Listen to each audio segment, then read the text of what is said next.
والدین کے لیے چاہیے کہ اپنے بچوں کو دوست بنائیں. اگر آپ اپنے بچوں کو دوست بنائیں کہ دنیا کی غلیظ دوستوں سے وہ بچے رہیں گے. اگر آپ اپنے بچوں کو دور رکھیں گے اپنے سے تو دنیا کے اوباش لڑکے ان کو اپنا دوست بنا لیں گے.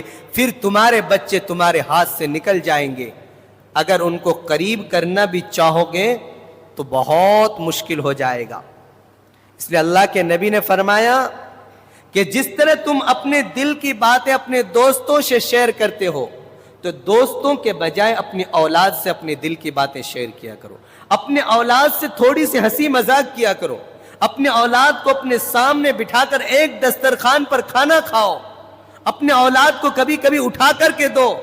پھر دیکھو وہ اولاد تمہارے کیسے فرما بردار ہوتی ہے, کیسی وہ اولاد ہر بات کو, ہر اشارے کو آپ کے ماننے کے لیے تیار ہوتی ہے. کیونکہ آج جو ہے ماں باپ کی طرف سے محبت اولاد کو کم ملتی ہے, جس کی وجہ سے دنیا کے غلط راستوں میں اولاد نکل پڑتے ہیں. دنیا کے غلط لوگوں سے, غلط دوستوں کو اپنا دوست بنا لیتے ہیں. اس لیے میرے پیارے ماں باپوں, آپ اپنے اولاد کو اپنا دوست بناؤ. اپنے اولاد کو سدھارو. اپنی دل کی باتیں ان سے شیئر کرو.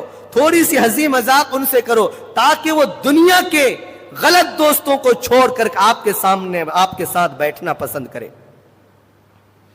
اور اولاد کو بھی چاہیے کہ ماں باپ کے سامنے ہمیشہ ان کی اطاعت کرے, فرما برداری کرے.